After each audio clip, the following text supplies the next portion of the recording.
Fios is not cable. We're wired differently, which means you can get the fastest internet available with equal upload and download speeds from 50 to 500 megs. So you can upload 200 photos before your favorite song is finished. Click the ad and switch to Fios today to get our best offer ever. In spite of our mechanical magnificence. Up in the sky, look! It's a bird! It's a plane! It's Todd Vandenberg. There with him under the hat. Guess who's coming to dinner? And Rob Steele. Pay no attention to that man behind the curtain! As you can imagine, they don't let us out much. All my filters in alphabetical order. This, for example, was under H for toy. Movie reviews. So you're here to save the world. Movie news. Dad! Tom Cruise won't come out of the closet. And the occasional rumor or TV news. I object to all this sex on the television. I mean, I keep falling off. Oh, that's not right. God, I love my work. And to make a long story short, too late. One by one, you all arrived. Hey, we played the right version this week. Welcome back to Cinema Savant. He's Todd. I'm Rob. I think. Is that right? I may have gotten that backwards. I'm pretty sure that's right. Okay. You can be Todd. I'll be Elijah Wood. Excellent, sir. Well played. Sorry, Elijah I got back Wood. to conversation pre-show. We'll get to that in a minute. We will indeed. There is a reason we randomly dropped Elijah Wood. Well, we didn't drop him. I mean, I would still date him if I was dating him, so I wouldn't drop him, but I'm not dating him, so that would be kind of weird for both of us, I think.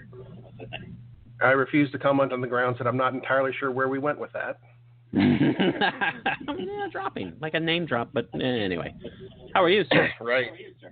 I'm better than last week. That's good. Which I suppose is a start. That's not saying a whole hell of a lot. How are you doing? I am well. I am also on the road to recovery, although not on the road to recovery from what you're on the road to recovery from. You're on the road to recovery from bronchitis, and I'm on the road to recovery from not seeing any movies this week at the theater. Uh-oh. That's okay. I made up for it by watching many at home. Excellent. I saw a few at home as well. So there we go.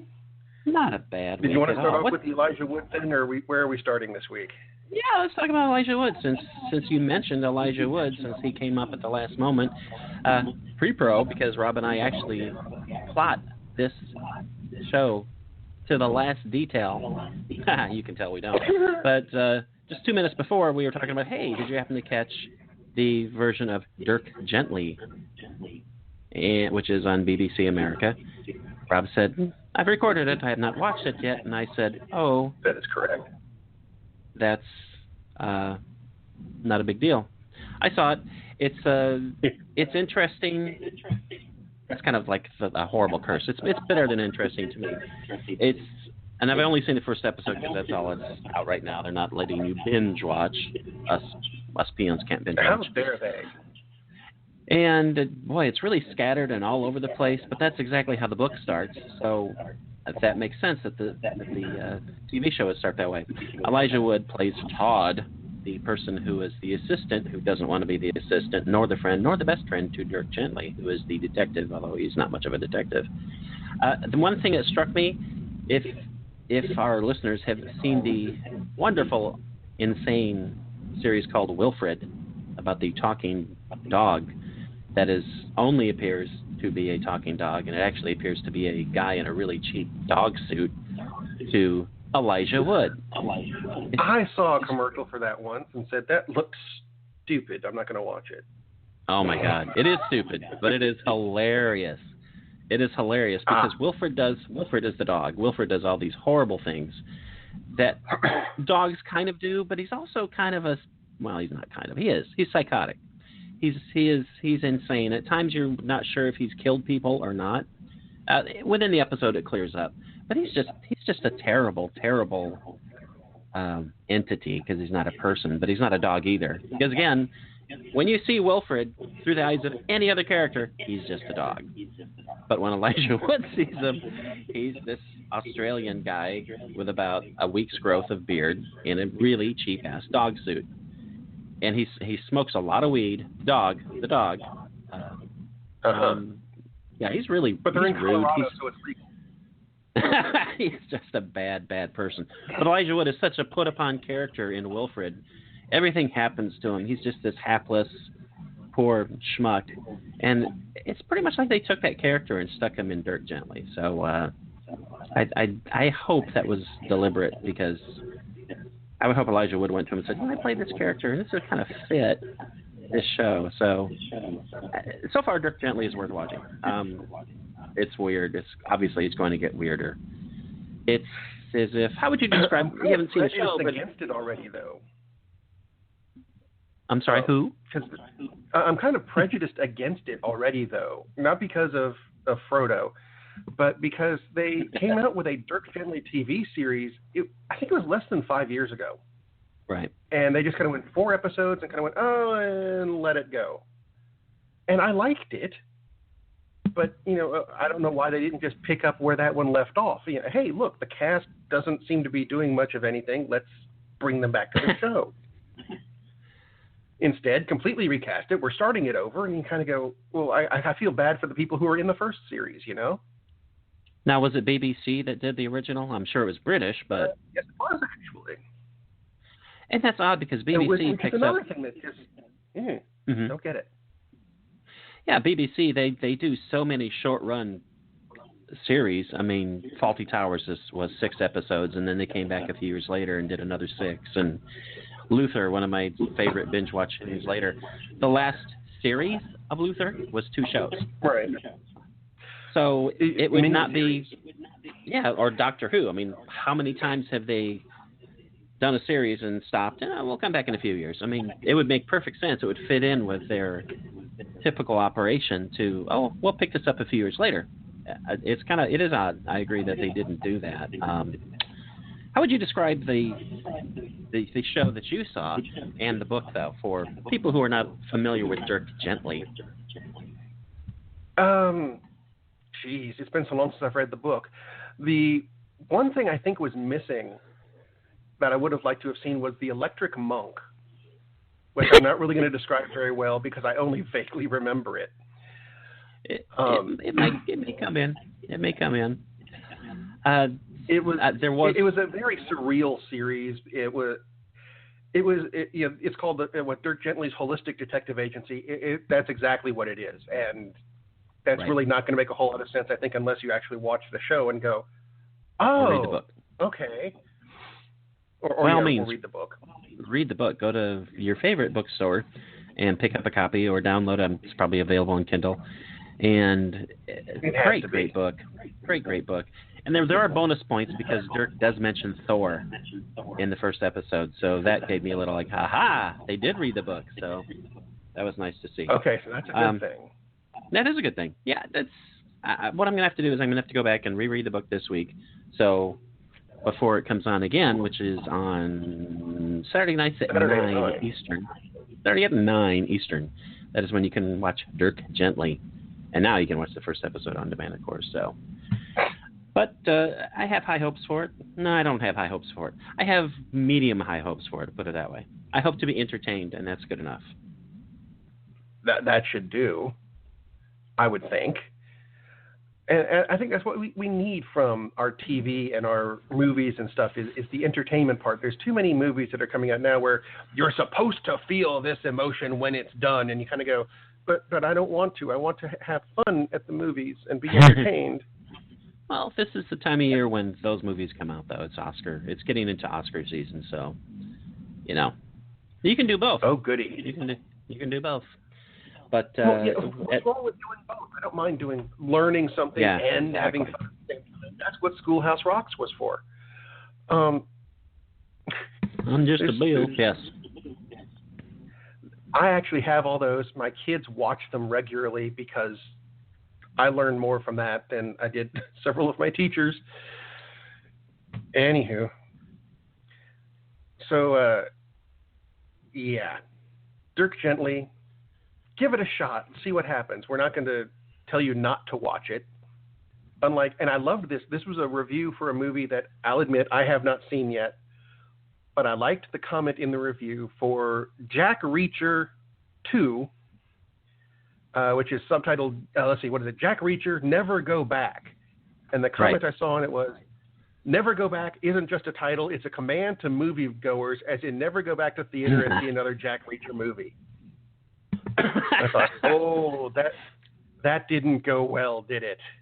I was thinking. So I haven't seen the movie. I can give you no review on it. I haven't even seen the first one.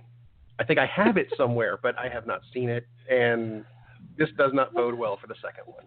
Yeah, I was when I saw that title, because initially I just saw Jack Reacher 2, and now they've decided to call it Jack Reacher Never Go Back. Like within the last few days, apparently they made that change, from what you can tell. And I thought, quick, that's dangerous. That's dangerous to do with a sequel, isn't it? To subtitle it Never Go Back. It's like, of course, then again, they can't be accused of lying in the advertising. The only comment I have about the Jack Reacher sequel film, whatever it's going to be called, because they'll call it something again when it comes out on DVD, just like they did with Edge of Tomorrow, which was awful. There's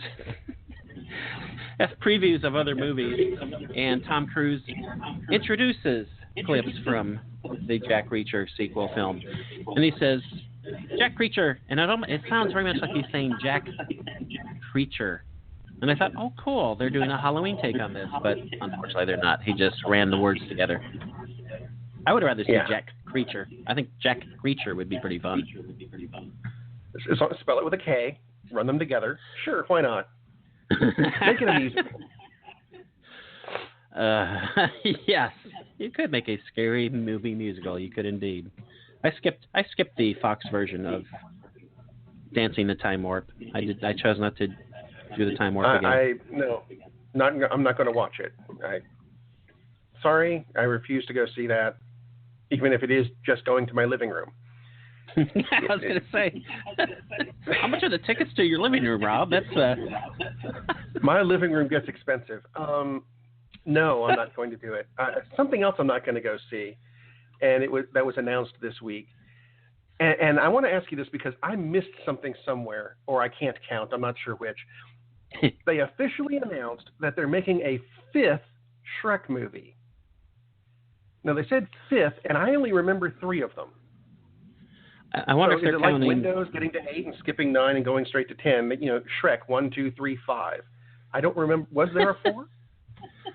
I'm not sure if they're counting, the various now Blu-ray or digital release films. God knows seems like there's been 15,000 Shrek films, haven't there? I'm surprised it's only 5. I don't recall the titles. 700. I'm at 737. That's, I guess. Well, let's see. I don't know. Well, apparently, okay. There was Shrek 2, Shrek the Third, and Shrek Forever After, which was the 4th film. So there you go. Uh-huh. Actually, I don't remember that at all. To be accurate, there you don't go, because you're not going to go see the 5th Shrek film. That is correct. Oh, and there were numerous other crap things, like Shrek the Halls and Scared Shrekless. Shrekless? Yes. Yeah, that's the one he wasn't even in, wasn't it? Pretty sure, yeah. Okay. And, of course, they did the spin-off of Puss in Boots and blah, blah, blah, and yeah. Oh, that's awful. Anyway. So, now that we've covered that, moving on. Thank God we've covered our Shrek post. That should be a weekly update. Today in Shrek news. Actually, it shouldn't be. I'm trying to come up with something to throw donkey into it, and I just can't. So I'll move on to CBS. Here's the way we can do it. CBS announces a donkey of a game show. This is not really movie news. It's not even really TV news. I'm not going to count it. I'm just going to tell you that CBS has announced that they're making a Candy Crush game show. I saw that. I don't know how the hell that's going to work, because it's what, Tetris. Tetris cannot. They're making that into a movie too, by the way. But I saw they're making a Tetris movie. How? Would you rather have a Candy Crush game show or a Candy Crush miniseries on HBO with lots of nudity? I would go with the HBO series mainly because I don't have HBO, and I wouldn't have to deal with it. I don't either. That would be perfect for me. Naked candy everywhere. Yeah. Yeah. Lots of candy bars? What? Yeah, well, they do have the Naked Payday candy bar ad. You're right. So. See, just throwing it out. I wish and they throwing had. out the story. And delete. Check that off the list. I mentioned it. Moving on. Why did you choose to mention? Why did you choose to mention that, Rob? I'm just curious. What made you think, hey, they're doing a game show about Candy Crush? I've got to talk about this. I am compelled. Because it's a segue. Ah, excellent. Okay. Weren't expecting that, were you? Because there are more or less 5 different candies in the video game, and there are 5 rings. Not given to hobbits or anything.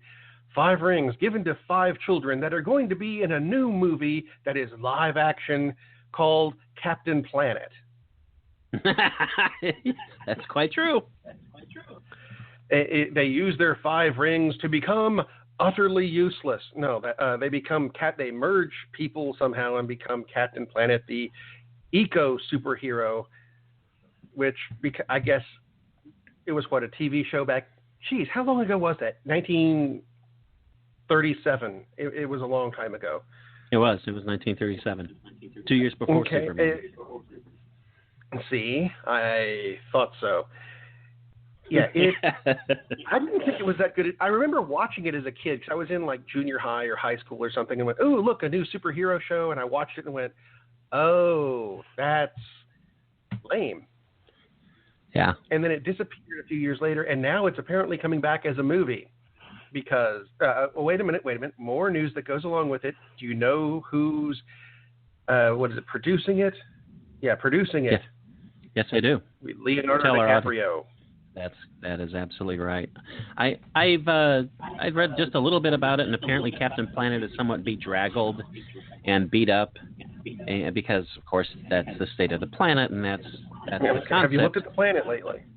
Exactly. I can kind of see where it would work if the original was worth anything, because at that point my kids were little, and they were not really that interested in the show. It didn't really capture in 93 through 96 is when it was on. And yeah, they weren't really into it too much. But it was, from what I recall from glancing over and watching the few episodes they saw, it was too dumbed down and too preachy and too campy, and not campy in the good way like Power Rangers, which is also the Power Rangers thing is coming out, but Power Rangers is so cheesy, but it's intentionally cheesy. Captain Planet, I think, was just unintentionally. We'll see. It was moldy cheese. Oh, very true, and not the good kind of mold that you need. Yeah, it didn't turn it into Swiss. It turned it green. Yeah, exactly. Oh, hang on a minute. Wasn't his hair green and fuzzy? So maybe that was a hint. You're right. I believe that was. It was mold. He actually didn't have hair. It was mold. It was mold spores. There we go. And they infected all the children. Like the children. So are we going to count damned. this as a superhero movie? Sure. Why not? Okay. So that would be a segue into this week's superhero movie news, of which I don't have a whole lot. See? Hopefully it's better than Captain Planet. Well, it kind of has to be. Doctor Strange music came out this week. I don't know if you got a chance to listen to it. They released the theme song from the forthcoming Doctor Strange movie. And the best way I figured out how to describe it, if you haven't listened to it, and it's out there on the net, go listen. It sounds like if they took the theme to Sherlock, made it a bit Asian, and it was composed and performed by Boston. Okay, I was hoping for Beastie Boys, but I guess that's not screwed up. But that's what it sounds like to me. I'm going to have to listen to that after the show. I can listen to it during the show, but I'm not going to do that. I don't want to pay the rights fees. Well, that too. Yeah, it's a very strange theme. I think it works, but it's really weird. Well, I can see them wanting to go out there because this, even considering Guardians of the Galaxy, this should be the furthest out there film in the Marvel universe. I mean, since they're actually bringing in magic. And I don't think they're going to attempt to explain it away by saying, "Oh, this is," by using the Arthur C. Clarke thing about technology and magic. I think they're just going with, "This is magic. What the hell?" I hope they do. That's my understanding of it. So I hope they keep that up. That's what they need to do. Yeah, because magic is a good thing.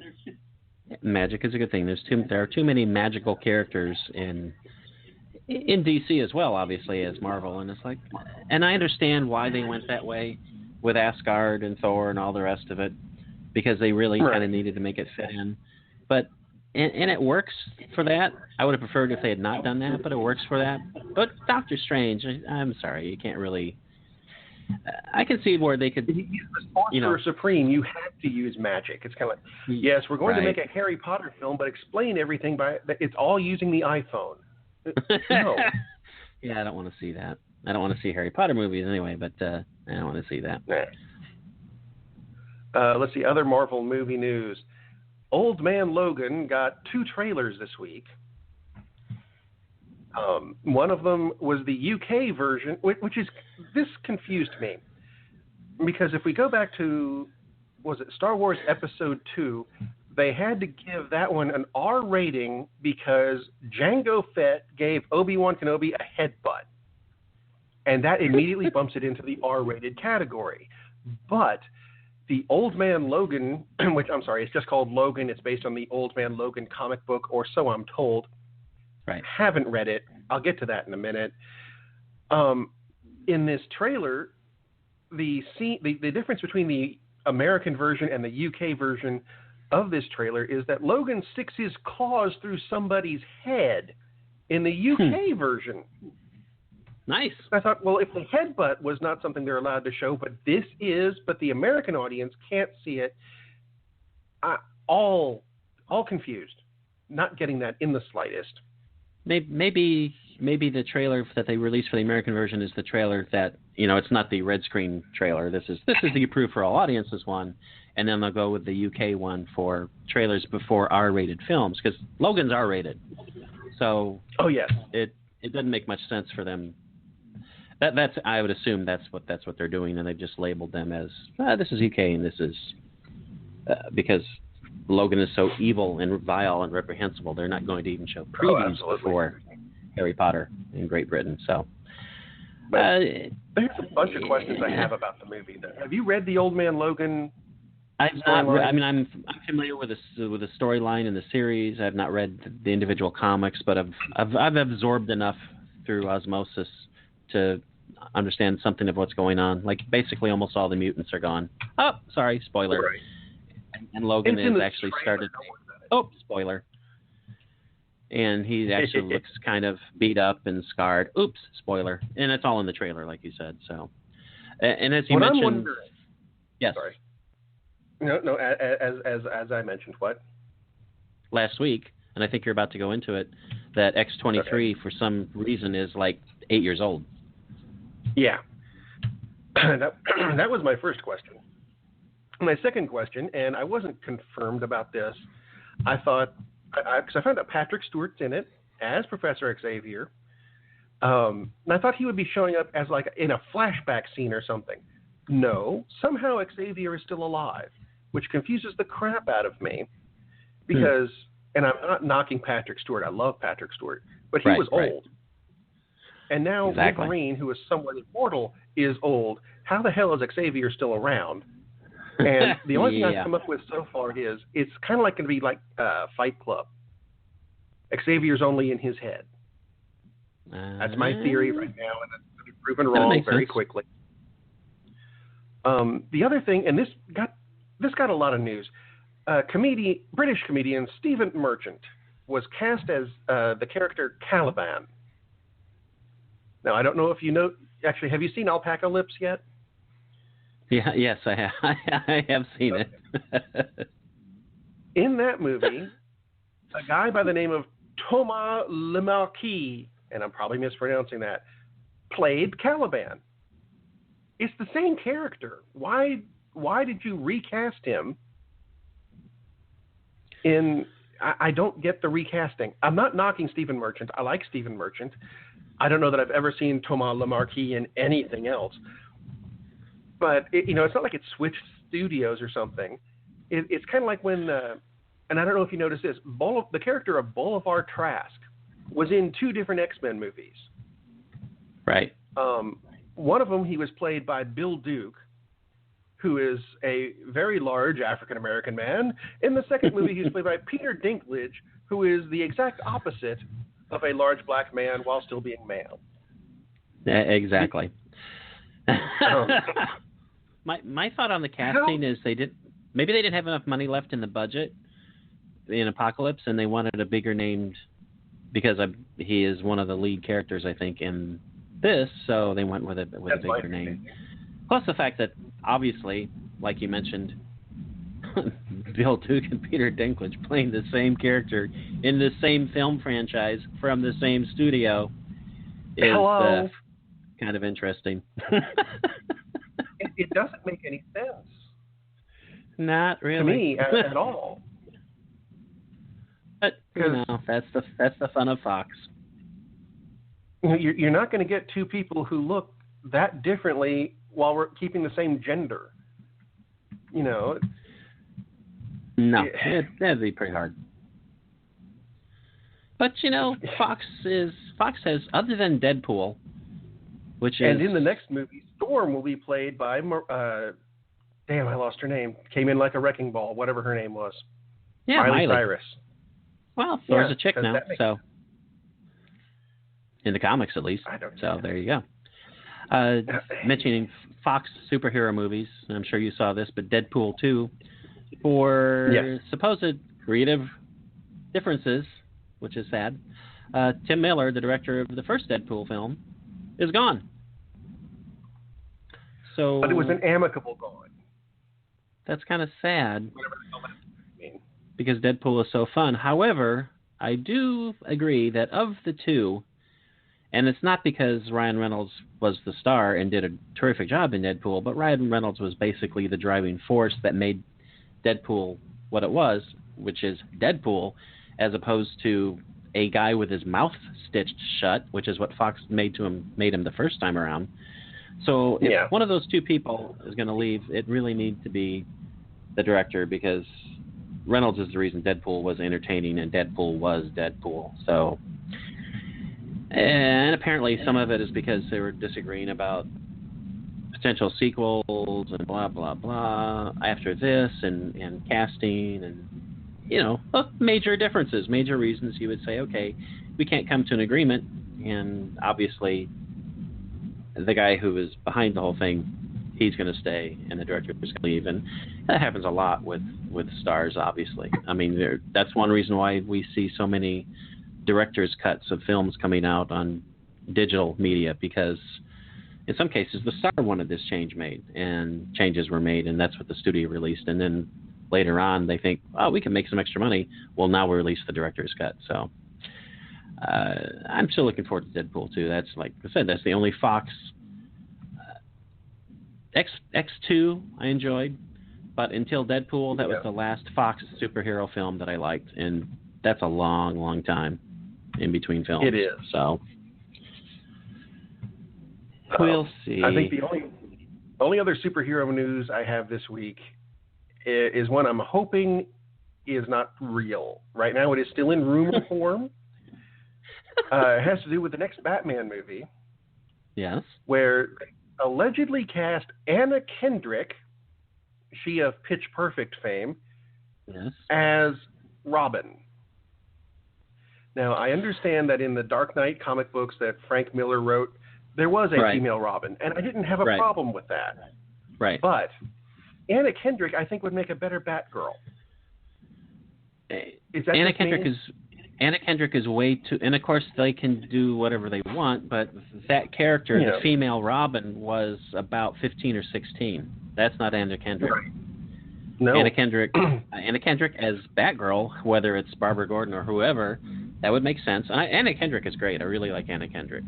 And I haven't seen Pitch average Perfect. your age with S23, and you get the right age for both of them. That's all I can come up with. I just don't understand that decision.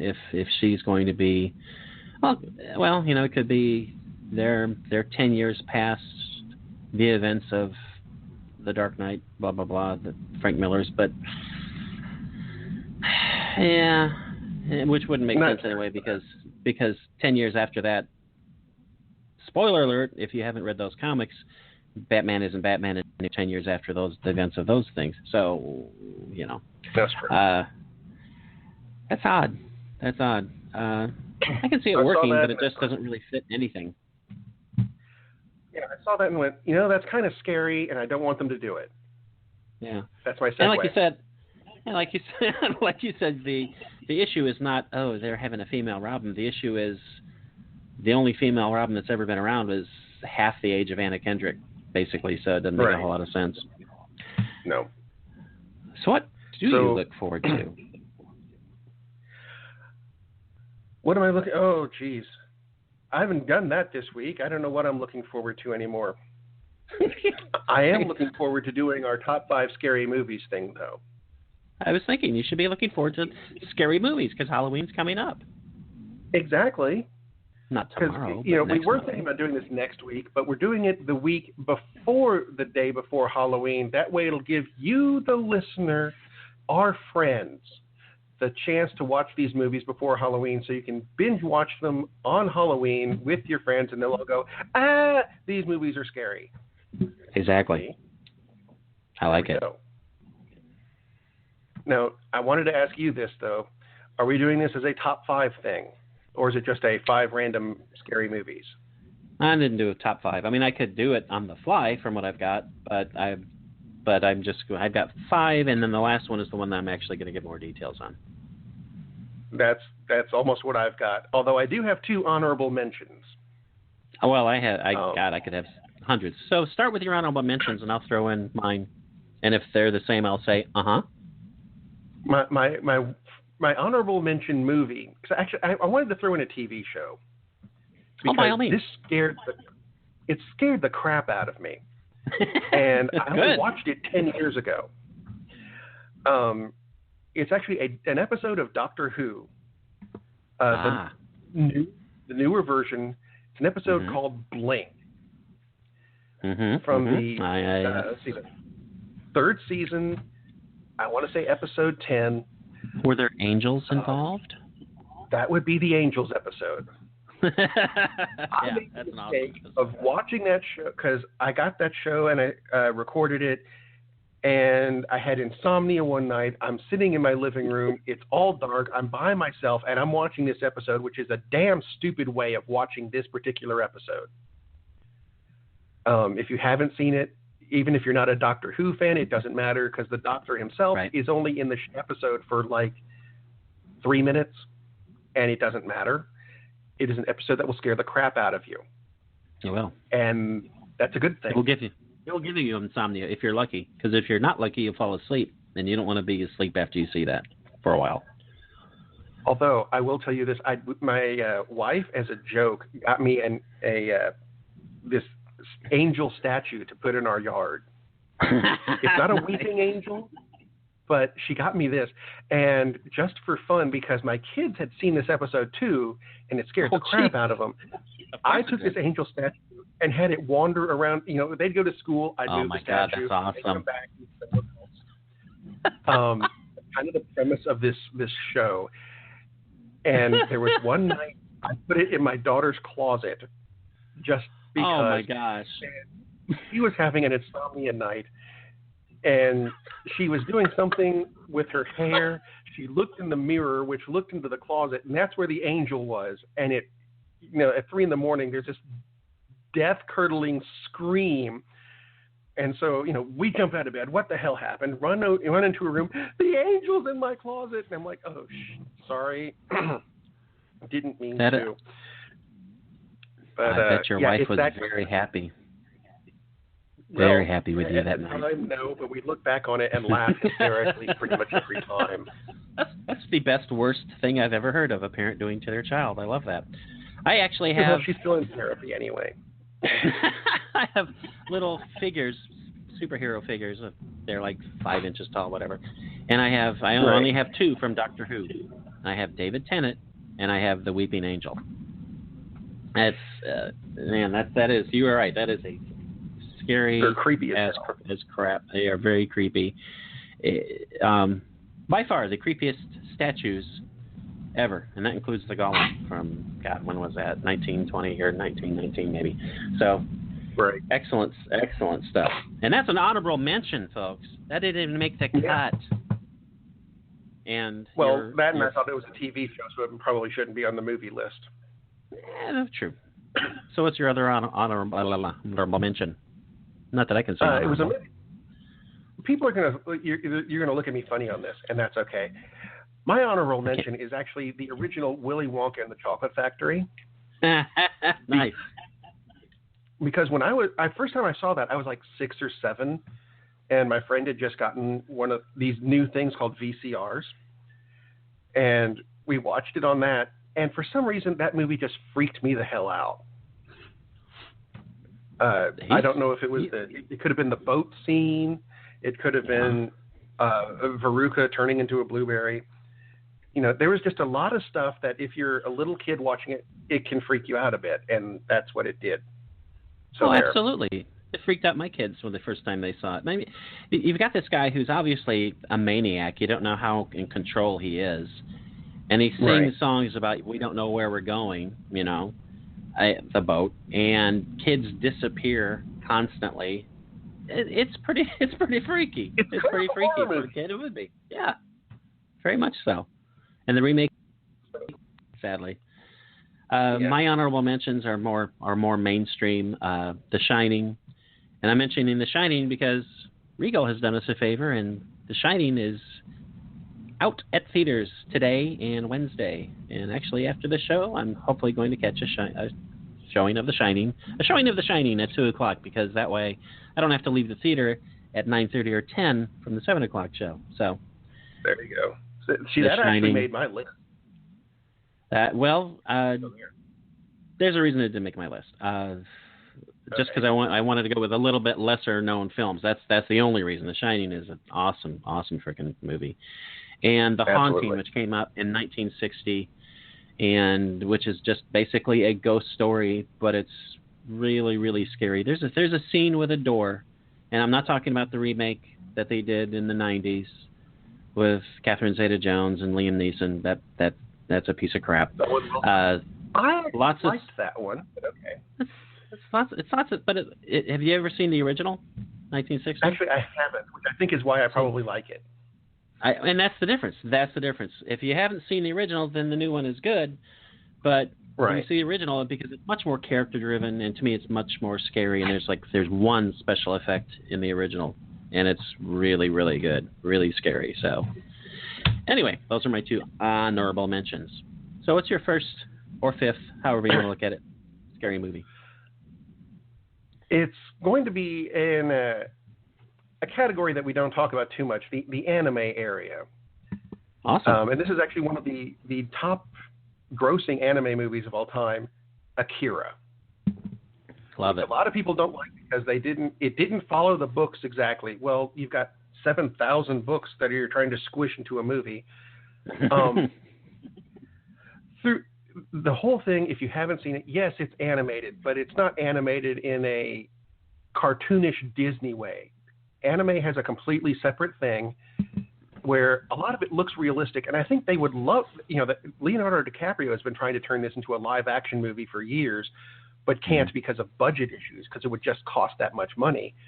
And that's the way a lot of anime is. They'd love to make it live, but good Lord, the budget would be ridiculous. Exactly.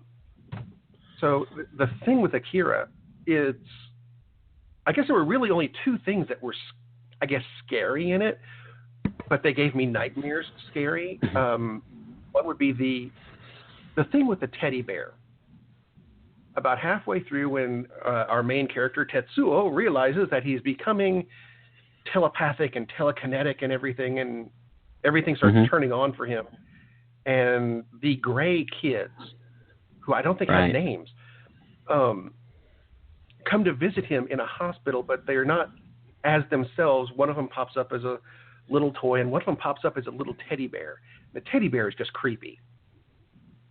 And then the end of the movie, when Tetsuo loses control of everything and becomes roughly the size of a city, and I know that's not going to make a whole lot of sense unless you see it, but if you see it, you're going to go, I know exactly what you're talking about, and you're right, that's horribly wrong. It's one of those horrifying. kind of scenes. Yeah, and you're right. To do it service as a live action, that's probably a $200 million budget. Seriously, yeah, that's yeah, and that's I remember the teddy bear scene, and when he starts transforming, pretty. It's pretty meaty. It's meaty and it is. and horrifying at the same time. First one I'll mention is The Mist. It's directed by Frank Darabont. Also did a couple little-known Stephen King properties called Shawshank Redemption, The Green Mile, right around The Walking Dead. To me, it's a great take on the story because he had the guts to stick the ending. I'll just put it that way. So it's monsters invade and people are stuck in like a grocery store. And no one knows what's going on, and you're just watching the characters, how they react to things. And it's a theme that pops up in horror a lot, not just Stephen King. But in a lot of cases, the real monsters are us and how we react to things. But it's really, really good. Thomas Jane is in it, and he's excellent in the movie. And if you get a chance, if you can catch it, I don't know if it's available for streaming, the black and white version. Because that's, you can turn the color down, but it's not quite the same thing. But that is available, I know, to purchase, and it does make a difference. It does give it that feel of the creepy 50s, 60s sci-fi even more. Either way, The Mist is really, really good. Really scary. Scary as crap. That's actually on my list of things that I really should have watched by now. You should. It's really good. Let's see. Next on my list is Burlesque. No, wait, that's the wrong list. That's also scary. It is. The original Psycho. Yeah. The original Psycho, I don't know that there's anything I can say about it that hasn't been said 5 bajillion times. Is it supposed to be a scary movie? Yes, absolutely. And if you haven't seen it, climb out from under the rock. Tell Dwayne you'll be back in a little while, and find a way of watching this movie. You caught that, didn't you? Okay. So, the original. I don't know if the remake where they redid it scene for scene, which makes no sense. Didn't we talk about that last week? We did, yeah. Recently? Or the week before, yeah.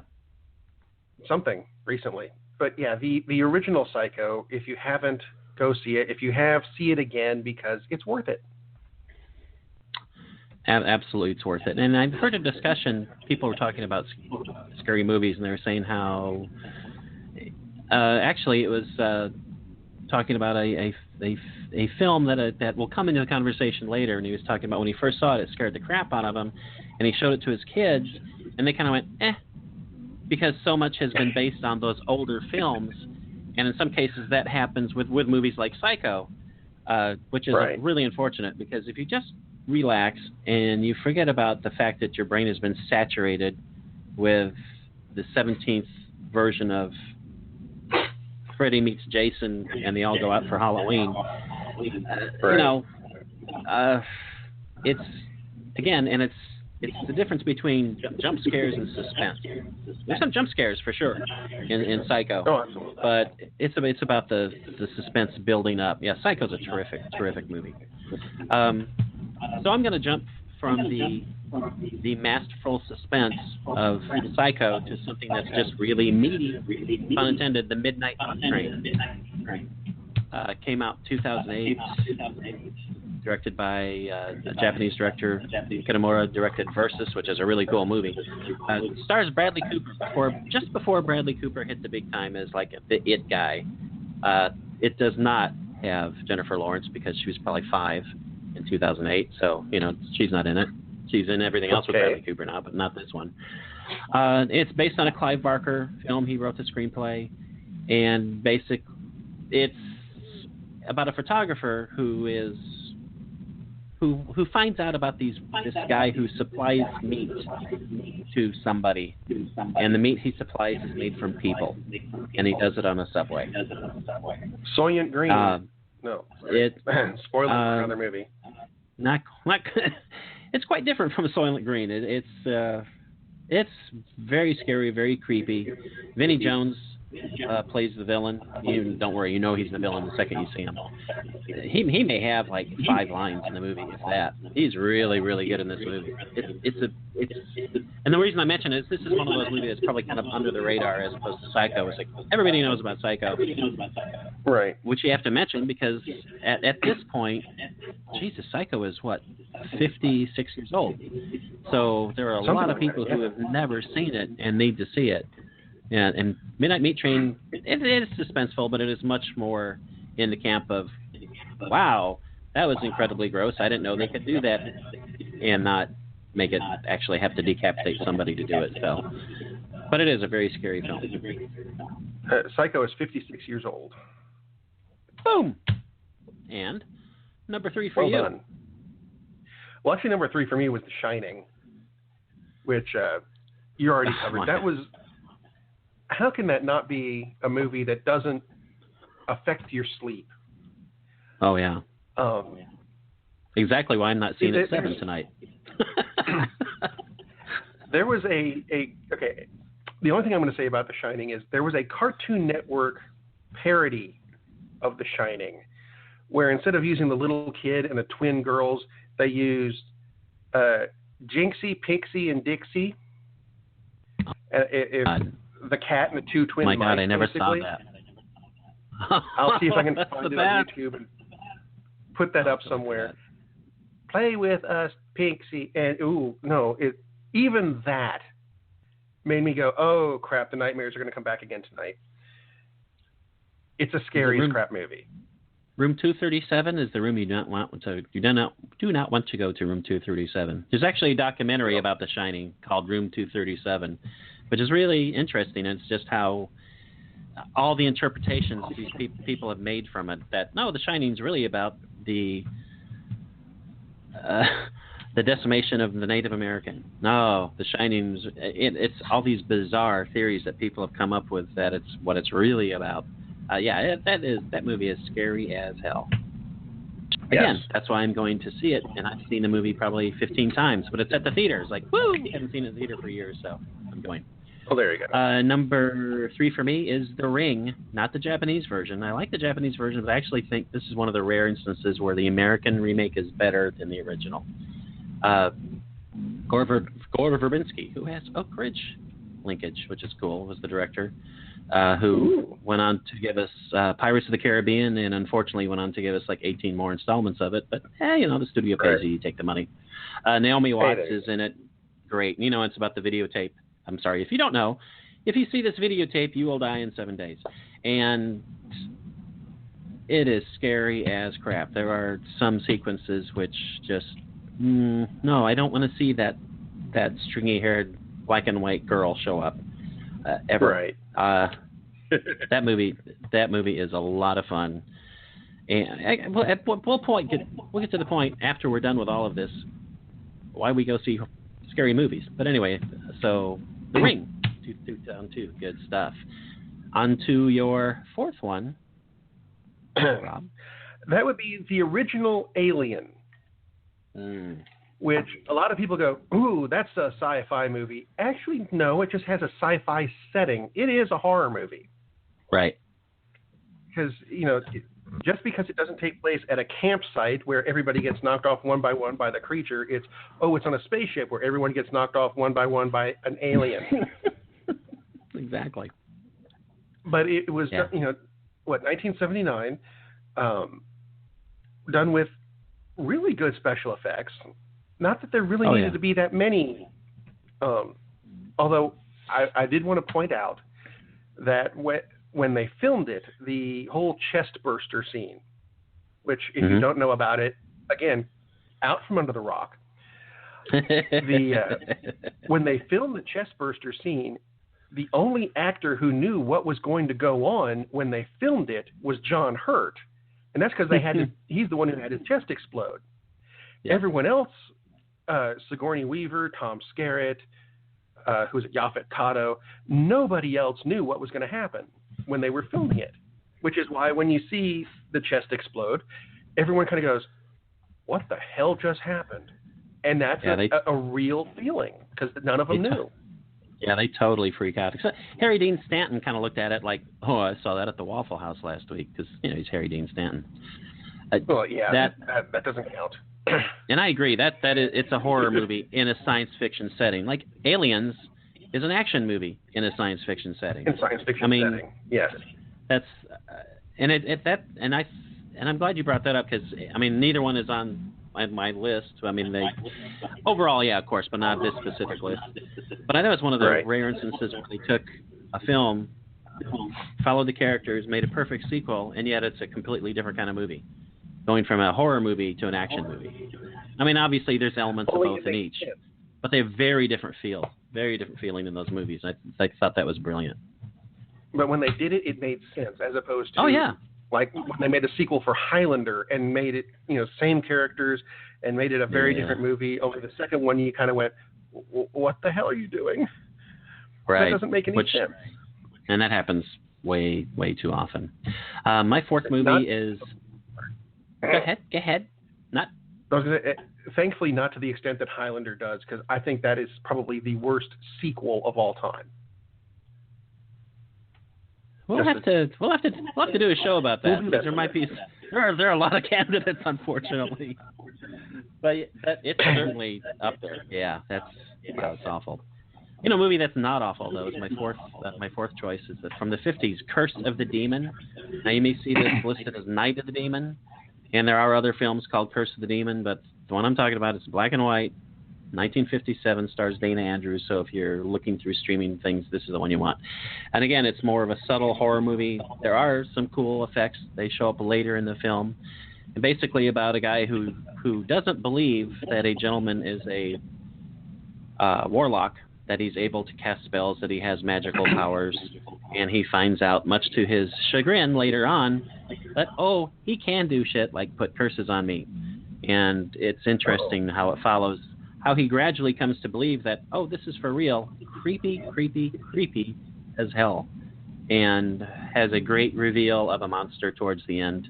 And according to effects now, it's kind of cheesy, but in the context of the film, it works really, really well, and it's not a bad ending for a particular character, although it's a great ending for the movie. So, Curse of the Demon, and now we're on to our number one choice, which we'll give a little more detail. The big one, and this is one that I think a lot of people missed, and it's weird because I think this actually ended up being a pilot for a TV series. It's not quite horror, but it is still a scary suspense movie. I can't even tell you what year it came out in because it came out in different years in different places. Really weird. The movie Mindhunters. And have you seen? Have you seen Mindhunters? Familiar. Okay. I'm not sure. It I know follows it sounds silly, but the training of some FBI psychological profilers as they are taken off on a training exercise to an abandoned island where they're picked off one by one. Yes, I have. Has a surprisingly big cast to it. Christian Slater? I guess the big names going in, Christian Slater and Val Kilmer. Right. But also has a lot of other actors that like, and I'm going to mispronounce his name, Eon Bailey, who apparently plays Pinocchio on Once Upon a Time. Because my daughter watched this with me recently and went, "Hey, that's Pinocchio." Oh, crap, he's dead. I'm sorry, that was a spoiler. Well, a lot of people are in that movie, so it's okay. Patricia Velasquez, who played Inoxonamun in the recent Mummy movies. And then this is where I thought it got interesting because there's a lot of CBS stars, LL Cool J from NCIS Los Angeles, or a rap career, depends on your point of view. Johnny Lee Miller, who plays Sherlock Holmes on Elementary, and Catherine Morris from Cold Case. And this movie ended up being Criminal Minds, the TV series. Only none of these characters are in it because most of them are dead, character-wise, not the actor. But it's a very creepy pick-em-off movie with not quite the usual suspects Kaiser Soze reveal, but you do spend a lot of time going, okay, it was him. No, it wasn't him. It was him. Right. It was LL Cool J. It was. Spoiler: it can't be. He's the first one to die. But it was very creepily done. That is. And if you like cats, you're not going to like this movie. I don't mean the play. I mean the animal. There's a number of cats that don't make it through the movie either. Lee, don't watch this movie. Sorry, Lee. I didn't write the script. That is a very cool movie. It was a good movie, and I remember it coming out because I saw the trailer in 2003, and then it came out in Europe in 2004, but only in European languages, which means I still can't watch it because I don't speak any of them fluently enough. And then it came out in the States in 2005. Very weird. So bizarre. And it's weird how films have that weird history sometimes when studios, they're not quite sure, we don't know.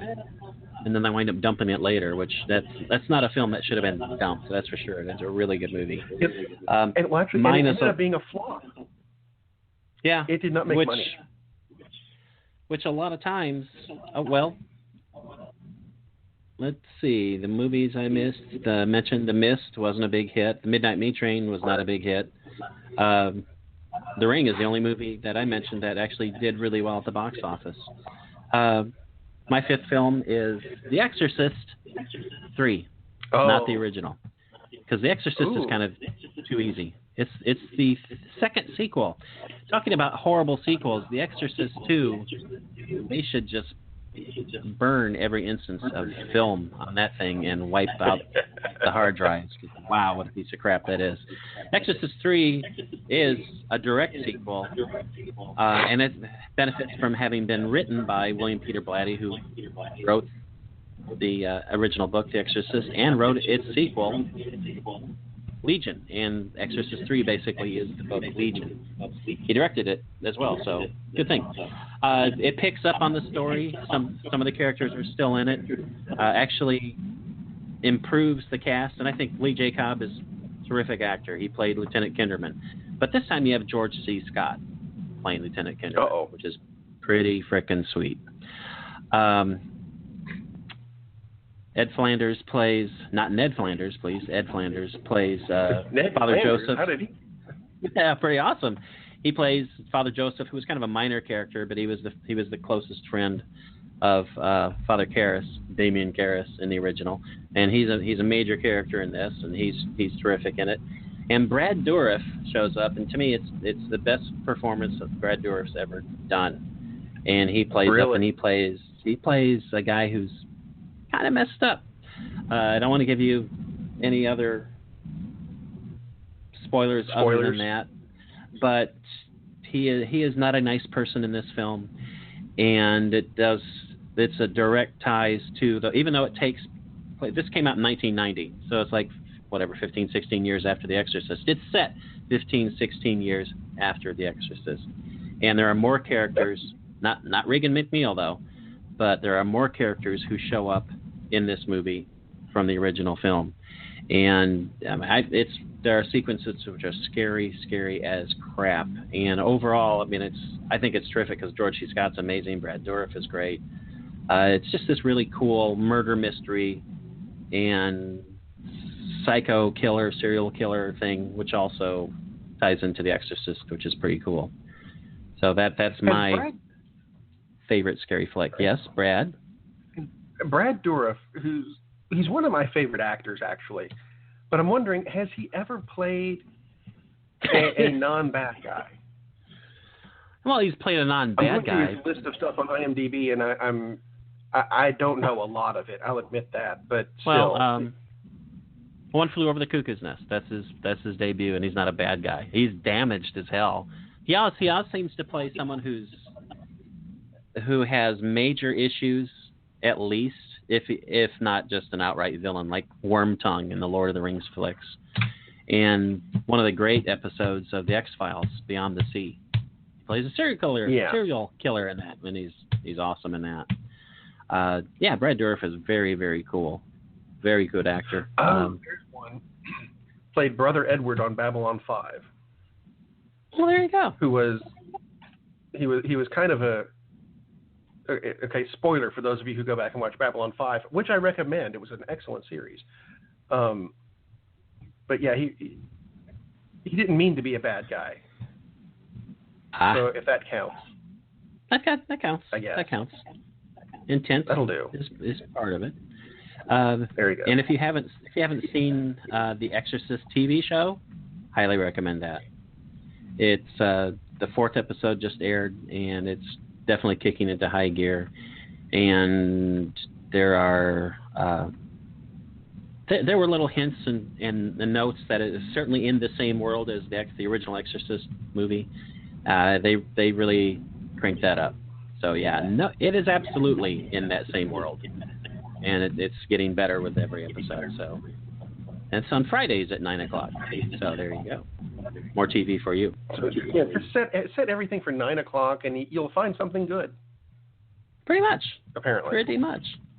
We should start being on at 9:00. Then we'll fit. Yeah, sure. Why not? Sundays at 9. Except then we'd have to be good. So it's kind of rough. Oh, wait. Can't do that. Yeah. I'd Sorry. rather just be in our own time zone. Hate to dash your hopes, young man, but no, that's not going to happen.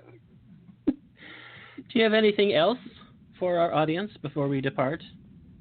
I do, but they're long. So eventually, next week, I promise I am going to get to this review of the second Independence Day movie.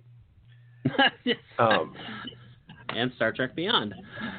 And Star Trek Beyond. I've watched both of those. I've got reviews written up for both of them, and I keep going, oh crap, we're out of time.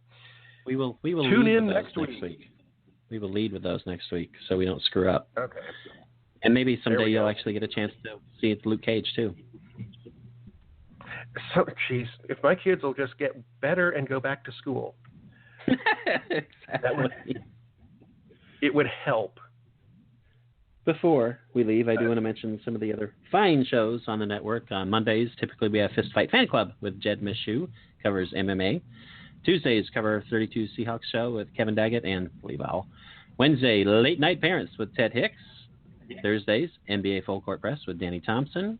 And apparently, looks like we're going to get Earnestly Speaking with EJ Christian. There was a special episode this past Friday, so that's available for your downloading pleasure. We've got Saturday's Baseball Beer Barbecue with Ted, that Lee guy, and I'm on occasion. Try not to be, but sometimes you get hooked into things. Rob has other fabulous shows available on the network, which are? Well, on Fridays we've got the FWAT Show, because sometimes people like liberal views with their news. And this week, and Ted, you're not Ted, you're Todd, which is kind of like Ted, only with a different vowel. Exactly. 2 pages of mystery. I'll admit it. It's one I wrote, and it's a parody. It's still a kind of a whodunit mystery thing, but if you don't laugh at this, then there's something horribly wrong with you. 2 pages of mystery is going to come out on Wednesday. It comes out at midnight, because when else are you going to release a mystery story?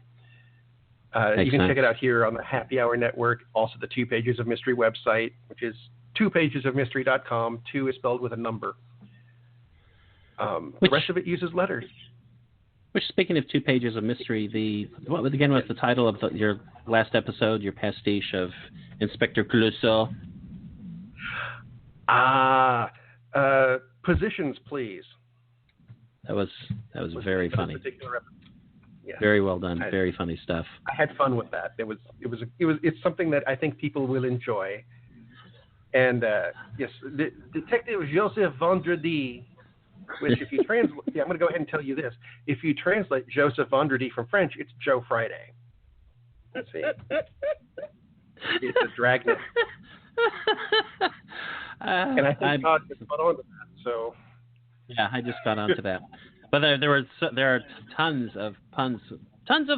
Wow, that's God. Let's not do a show called that.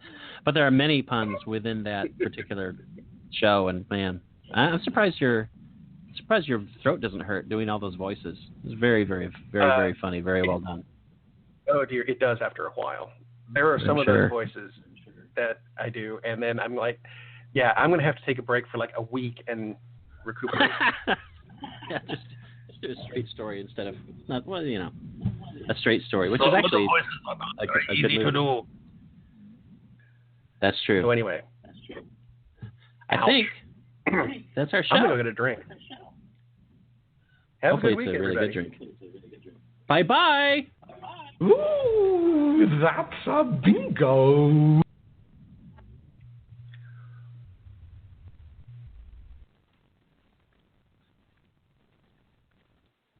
When you don't go to Geico.com, car insurance can be confusing. Like Swedish techno confusing.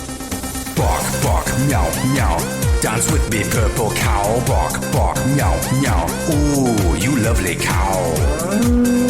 Geico makes it easy. With 24/7 access, all you have to do is go to Geico.com and you could save money on car insurance. It just makes sense. Unlike, Dance with me, purple cow. I like your moves. Fios is not cable. We're wired differently, which means you can get the fastest internet available with equal upload and download speeds from 50 to 500 megs. So you can upload 200 photos before your favorite song is finished. Click the ad and switch to Fios today to get our best offer ever.